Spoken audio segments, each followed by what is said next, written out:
When we want to find solutions, critical thinking is essential. It's problem solving by thinking outside of the box. It's a new way of learning, and it's the wave of the future. It's not your traditional educational experience anymore. You walk into classrooms and they're noisy and kids are engaged and they are taking on real problems in their own community and solving them. They had an opportunity to come together with Mayor Ginther, and he came to them to problem solve and to really think about some of the big issues that are happening in the city and how can we solve them. If we can keep that passion going, if we can keep the vision going for these children, then they're going to be able to tackle really whatever comes their way in the future. I get really excited when I think about that. We guide our children to have independent thinking, critical thinking. They can analyze the information. They can think about what's right, what's wrong. It's connecting the classroom to the community and making our students active change agents. A large part is our students' attitude. It's how they approach challenges and overcome them. Challenges don't have to be scary or uncomfortable. They can be exciting and rewarding to overcome. We're always learning things new about science. I wrote a 20-page research paper, and I enjoyed it. Now that I'm looking back at it, I really enjoyed the entire process, because in the end, I opened my paper and I was oh my God, I really wrote this entire 20-page paper. And at first I thought it was gonna be super hard, but just thinking about the process, I fell in love with writing. And it can be hard to problem solve. So I think that kind of imagining what it might look like and then putting that into real life can really help. But if you make a mistake, it's okay, because mistakes, it's easy. You can kind of fix it. There is a real commitment to push them and encourage them and find that niche, find that area that really encourages those students to move forward, to try things, to make mistakes, but to get back up and learn how to do that successfully. We also want our students to apply critical thinking to themselves. What goals do they have? What do they want to do when they graduate? By thinking about their future early, our students start the process of considering who they aspire to be, beginning in pre-K, and that's exciting. And so we're looking to really emphasize the idea of Porch Over Graduate starting cradle and ending career. Having long-term goals and short-term goals help them to realize what is your ultimate purpose, to learn as much as you can to graduate so you can go on to college and whatever else you choose to do, so that you will be ready for the world and you'll be successful with whatever you choose. That helps them grow as people, because then they can see the world through a more critical lens.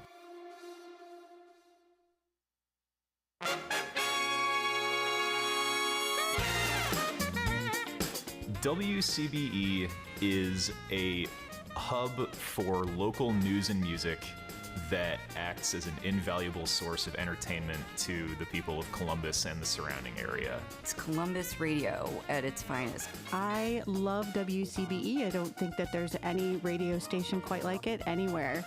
We want to continue to be a pillar in the community, an asset for the Columbus community, especially when it comes to music.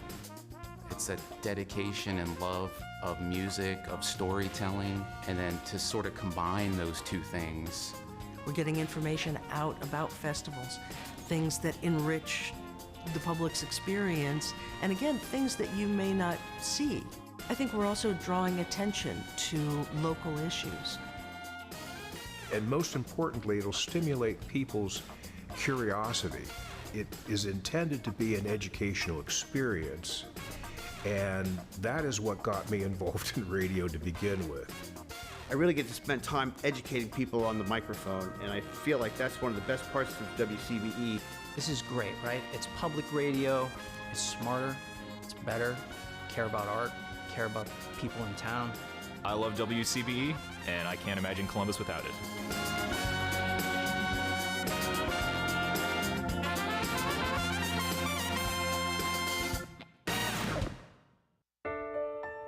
When we think about creativity, we're talking about students using their imagination to build something of value. And when our students learn with creativity at the forefront, It opens doors to new ways of approaching challenges. I just got chills because in all my years in the district, we have not had this level of support for this pathway of learning that speaks to the whole child. Expression in the arts is something that we encourage. Our students have many opportunities to participate in concerts with the bands, strings, orchestra, art exhibitions. And what's exciting about this attribute is that creativity isn't limited to the arts. It's applicable to everything our students do. Creativity is about how you think. It's about freedom. You know, it's freedom to challenge the norm.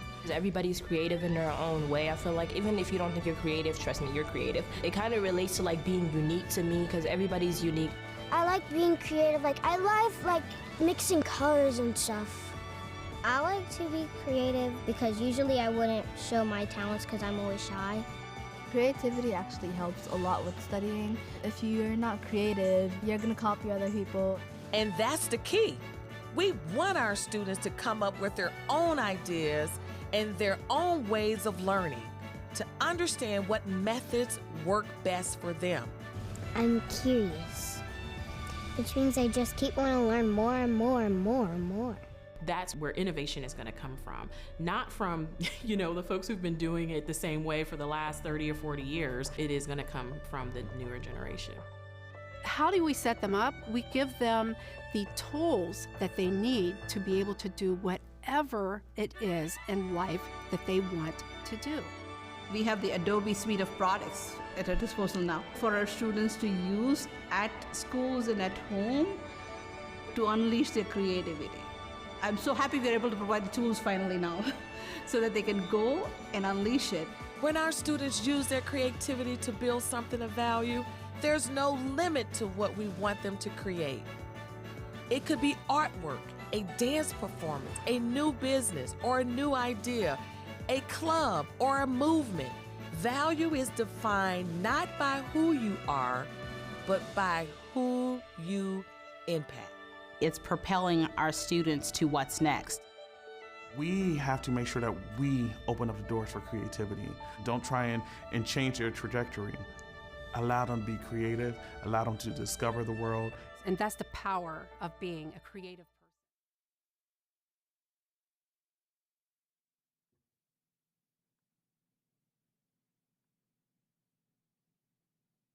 person. Okay. Good morning, everyone. I'm filling in for our co-chairs that are unable to attend today's meeting.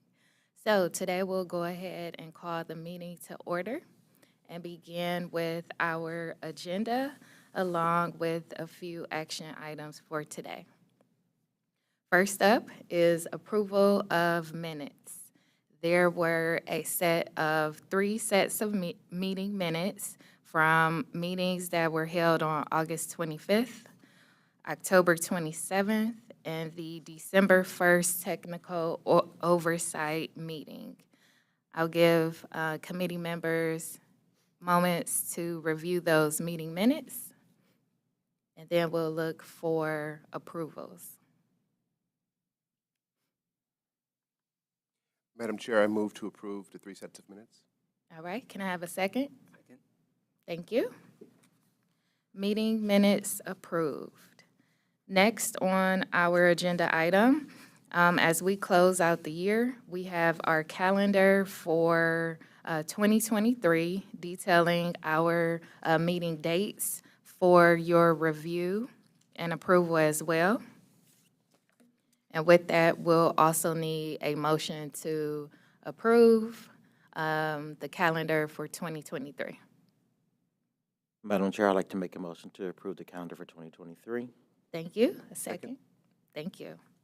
All right. So those two action items are complete. I think we need to vote. Okay. Right? Yeah. Just Yes. checking. All right. Sorry. Thank you for those reminders. So what I would like to propose to the committee is a vote regarding the 3 sets of meeting minutes and then a vote on the 2023 calendar. A motion to approve, please say aye. Aye. Those that oppose, and any abstains. All right, now it is official. All are approved. Thank you, Good Jeff. catch, thank you. All right, so we do have additional action items to have a presentation by our staff. So I'll turn it over to Alex to begin regarding action item 4.02. Thank you very much. Good morning, everybody. So I have Kurt Keaton on Zoom today, and he'll be making most of this presentation, but just to give you a little bit of background. So this is our HVAC contract that we have queued up for next summer, so summer of 2023 work. The work is at 4 buildings in total, so it is our Siebert Elementary School, along with Woodcrest Elementary, Columbus Preparatory School for Girls, and Northland High School. I do just kind of want to give a little bit of context because some of those names probably are familiar and some of them are not. And so I want to at least make sure you understand why this group of buildings are in our sequence for next summer. So Siebert Elementary is a building that we have not made, we've made very little investment in terms of Operation Fix-It. I'm sure plenty of people have seen that name multiple times, thinking through in terms of some consolidations across the district. At this point, that building is anticipated to stay open, and so we've made the decision that it's the right time to go ahead and make some more significant improvements there.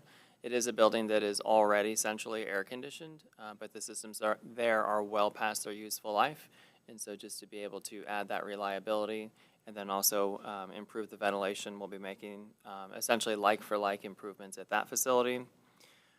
Woodcrest Elementary is actually a building that the district renovated prior to the facility master plan work. I think it is very similar to our early master plan buildings, maybe with the exception that it does not have a separate gym and cafeteria space, but otherwise I think it was largely renovated to the standards of the Ohio School Facilities Commission.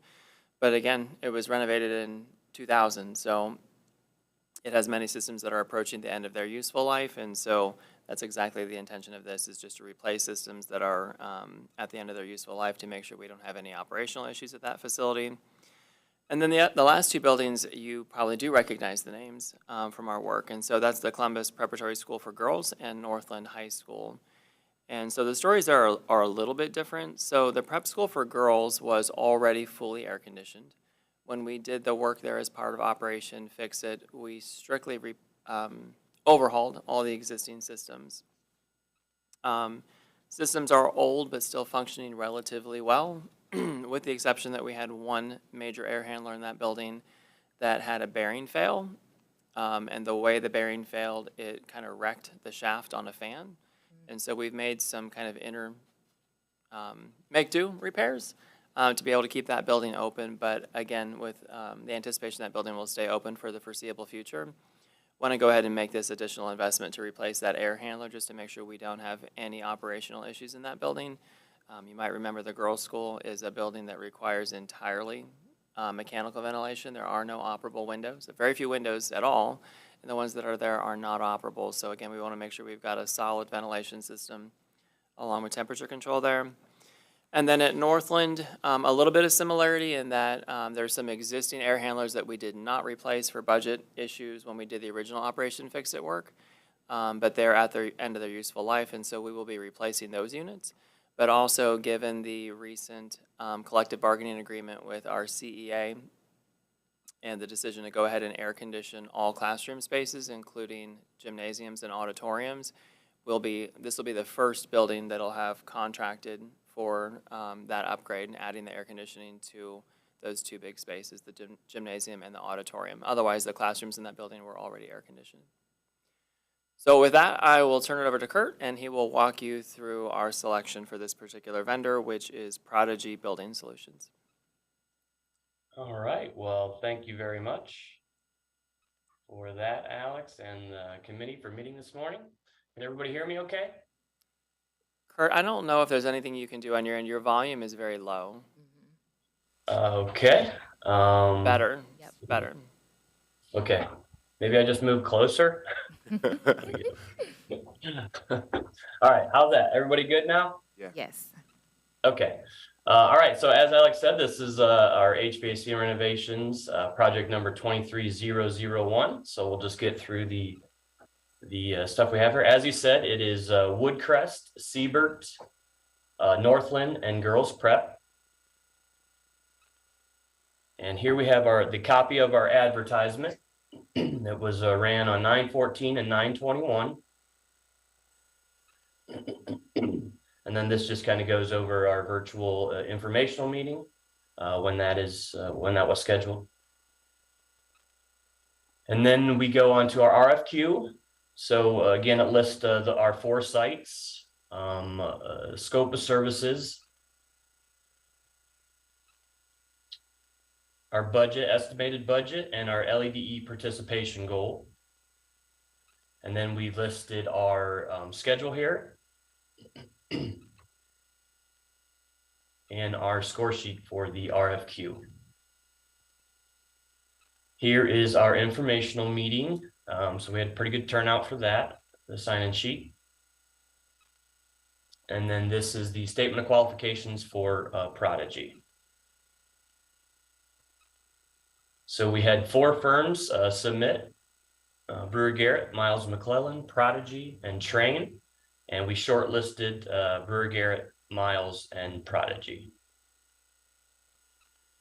Here are the congrats letters for the shortlisted firms. And then again, this just shows the 4 that submitted and the 3 shortlisted firms. Next, we move on to the RFP. So this is our request for proposal, our response deadline, letting them know it's prevailing wage Davis-Bacon. As part of the RFP is our schedule here. And I think the next slide is just a magnified version of that. So when our proposals are due and the interviews happen, all of our oversight and Nsdp board dates. And then this is just showing the construction schedule there as part of the RFP. And so then this is the cover sheet of our criteria design for the 4 sites. And then this is our addendum 1 that we put out. We asked for some alternates, bipolar ionization, to reuse and refurbish the AHU at Girls Prep instead of a new one. And then at Northland, reusing the multi-zone dampers instead of VAVs just for space. We couldn't fit the VAVs in there. So here is the org chart for Prodigy Building Solutions and their implementation plan for Prodigy.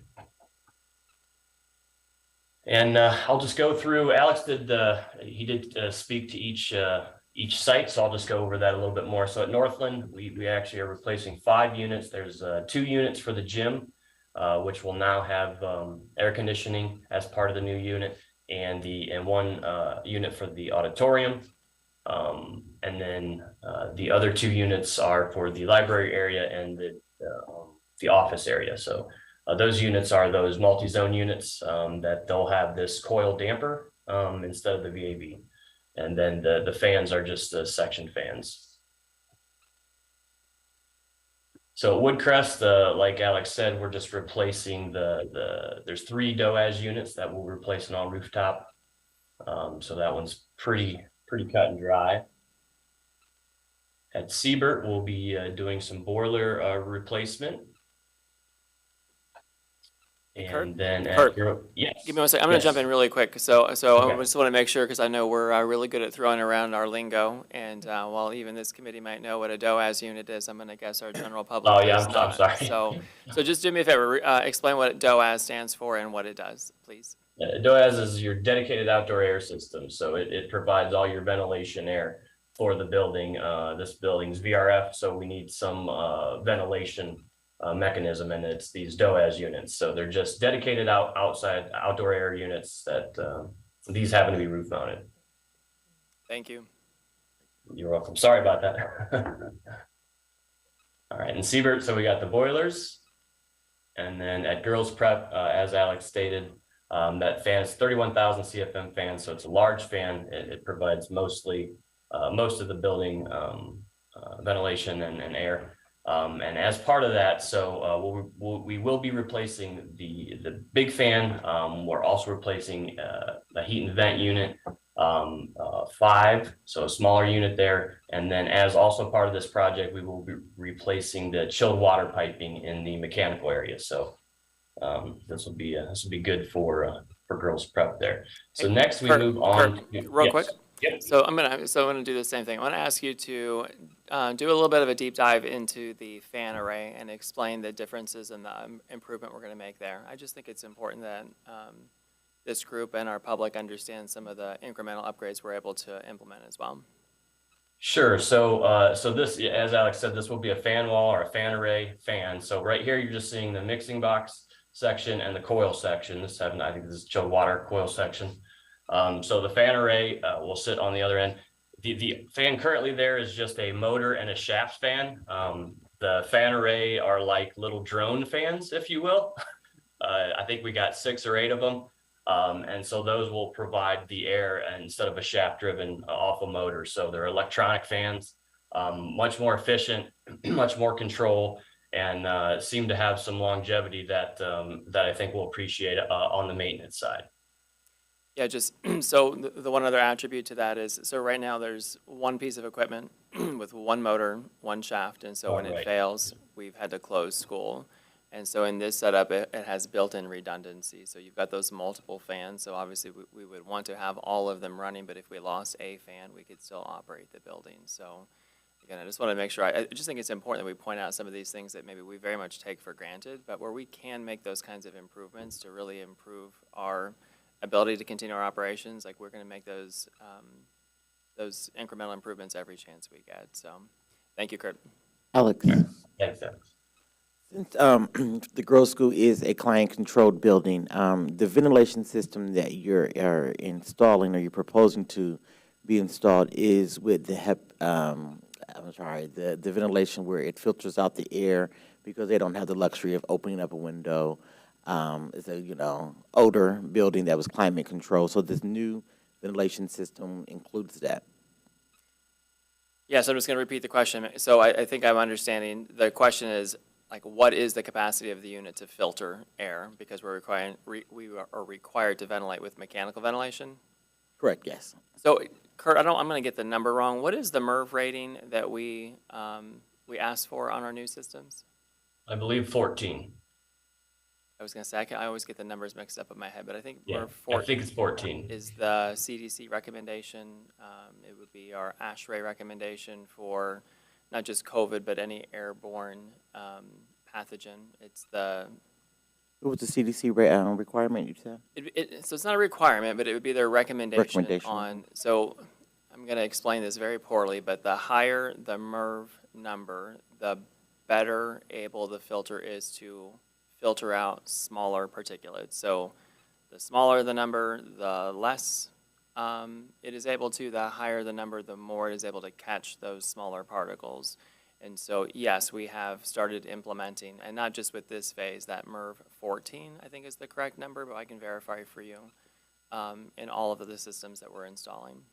Thank you. And an additional question or two, since we've been doing a good job of providing additional clarity, so what exactly is MERV? Ooh, I'm going to have to Google that one on the fly. Yeah, I don't know either. Okay. Chairwoman, I can explain it to you. Okay. Or if you want to explain it to our whole audience and committee here. It is the CDC's recommendation of how a filtration system that filters out particles, air, that helps reduce the transmission of transmittable diseases such as COVID-19, particularly we're seeing in students respiratory illnesses in that. So is as a requirement, a recommendation that when the world opened back up, that the filtration system was in place. Okay. Thank you. You're welcome. Yeah, my apologies. So I'm an architect. I'm not an engineer. But so the acronym MERV stands for Minimum Efficiency Reporting Value. I'm honestly not exactly sure who came up with that terminology. But in layman's term, it represents the ability of that filter to remove particulates from the air. And the higher the number, the better it does at filtering. Now, on the flip side, and part of the reason why it can be a challenge to implement those higher MERV ratings are that the higher the MERV rating, typically the thicker the filter is. So our older units oftentimes don't have the capacity. There's no space to put that thicker filter into them. But also, the higher the rating, the more difficult it is to push air across that filter.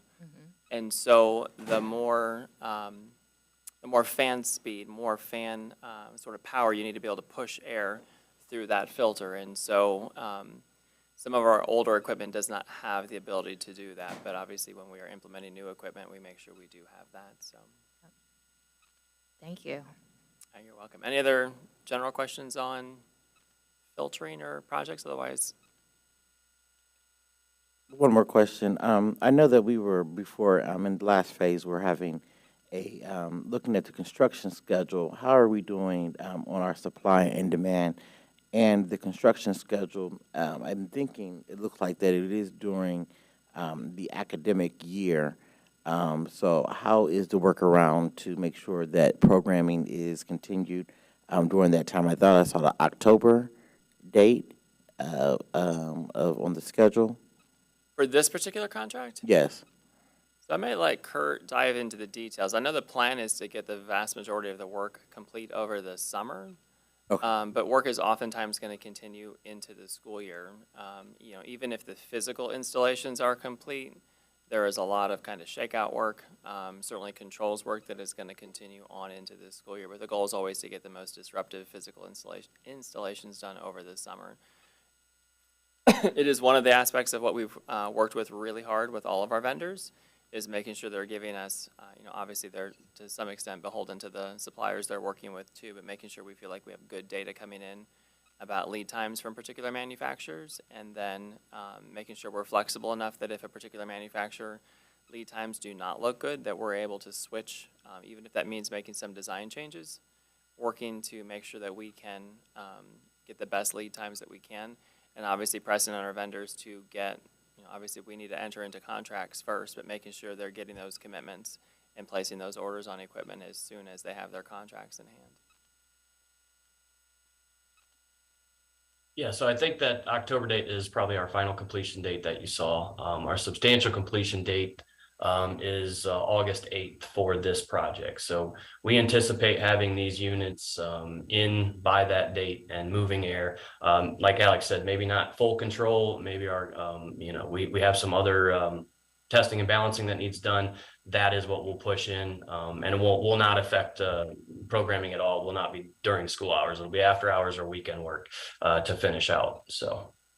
Yeah, so let me expand on that one just a little bit, because we take a lot of things for granted that people will understand our work, and obviously that's a bad assumption. So to Kurt's point, so if the contract says that it will be complete in October, that means it's at the point where the work is 100% complete. We're ready to make final payment. We're through punch list. Systems are absolutely complete. Substantial completion is the date when we have beneficial use of the system. So in this case, where we're adding air conditioning, the expectation is that we have a fully functional ventilation, heating, and air conditioning system. Now, we may have insulation that's missing from piping. We may have flashing on the roof that still needs complete. The controls may still not be completely tied down and fine-tuned, but that's kind of that. Going to give you some nuance of what that means, because people they hear the word complete, and it does not necessarily mean what you would think it was, and that's the reason why we have a substantially complete date. So we've got those dates set well in advance of return of not only students but staff, and then we have the final completion dates. They're kind of very legally defined terms that kind of dictate how we can and can't manage a contract. I think it's very important especially as we're doing the HVAC system. We know that September can be very, very different in Ohio, and so we are finding ourselves. We're very blessed not to have schools closed during that time this year, but we know that we have a handful of schools that really affect the other 51,000 or 49,000 of our students in being closed because of their HVAC. So. Thank you for the question. Kurt, you want to go ahead and Sure. complete? Carry on. Yep. Yep. Thank you. Absolutely. Okay, so now we're on to our best value matrix. So here are the three firms and how their best value scores broke out. So as you can see, Prodigy was the best value at 80.2. This is our GMP form, the best value rating form for Prodigy. So again, just a little brief overview of how we get our best value selection. There's a technical proportion and a pricing portion, and we weighted this project 60% right here on the pricing side and 40% on the technical proposal side. So you can see their score there. You also may notice some information not available, and that's because it is not public information yet, as this has not gone to the board. So, but just wanted to show you that. And then their best value at 80.2. This is our criteria engineer's recommendation letter for Prodigy. This is our legislation with our dollar amount of 5.3 million. Hey, Kurt, sorry, can I stop you there? So the bid was 4.2, and then the legislation says 5.3 and change. What's the delta there? What causes that? So I'll take that one. So that difference is largely a result of Siebert Elementary. So there's a lot of lag time from the time we start these projects till the time we actually get them under contract. So we started out with a much less aggressive scope at Siebert. And as we've worked through the fall and come to decisions on what to do and what not to do with buildings, we were originally just going to do a boiler replacement at Siebert, like that is the most urgent thing at that particular building. But knowing now at this point that there is no plans to keep it open for the foreseeable future, adding in all the unit ventilators and some additional programming and controls equipment to make sure that we've got a solid system at that particular school. That's largely the difference you're seeing there. So we went into the project not anticipating that much scope, and then at this point there's no point in doing some work now and going back next year and adding some additional. So kind of working with our maintenance team, we refined the scope there a little bit. Thank you. All right. And then on to our working contract. And then our LEDE form, Prodigy pledged 25% for the LEDE participation. And then there is the signature by Terry. And it does ask, she's asking me to provide the LEDE vendors in an email, which I did. So any questions?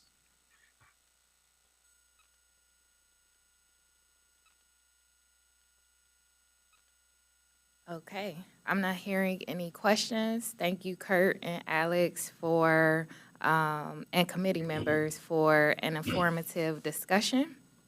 So now, if there's no additional questions, we will move to a motion. We will vote on project number 23001, which is action number 402 of our agenda for today in regards to HVAC improvements at 4 schools. So a motion to approve. So moved. Second. Thank you. And now we will have the committee members formally vote. All in favor, please say aye. Aye. Aye. Any opposed? And any abstain? All right, so we're done with our action items for today, and I'll pass it back to Alex as we move on in our agenda. Great, thank you. So the only other thing I have, and Kurt, I'm going to ask you to share your screen again. I added one slide at the very tail end of your presentation that just has my contact information, if you would, when you've got a second there. So the only other announcement I have for the group today is that while none of the three of them are in attendance, today would be the last meeting for our co-chairs.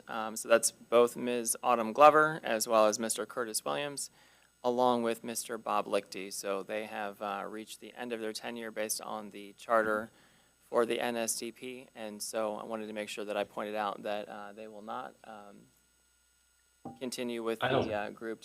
I added this, so maybe try refreshing. I added it right after that slide. Oh, I got Do you. you see it? I got you. So, having said that, so we are looking to fill those seats, and so if obviously any of our current city members, but anybody in the general public who might be watching this has any potential candidates they think would be interested, please send them my way. So there is my email address, atrevino3260. If people don't remember that and they want to send a tip through, you can also send it to the facilities master plan at columbus.k12.oh.us. I'll make sure I monitor that one as well. We're certainly always looking for people who have a design construction background, but we're certainly not limited to that. So I think we're interested in a lot of potential different lenses on how our school development impacts all aspects across our city. So I wouldn't use any preconceived notion of who might or might not be a good fit. If you have contacts, please send them to me. I'll chat with him or her. We can trade some information and see who might be a good fit. So even if you just have any questions, feel free to send those my way. That's all we have for today. Okay, so with that said, thank you to all the leaders that are rolling off, as Alex just mentioned. Thank you to our committee members. This is our last meeting for the year, so happy holidays. Thank you for your service, your input. And our next meeting, based on our 2023 calendar, will be on January 26th.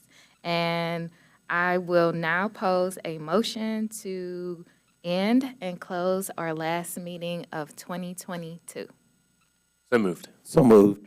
All right, so we already have a move and a second. So thank you, everyone. Have a very good, safe, healthy, fun holiday season.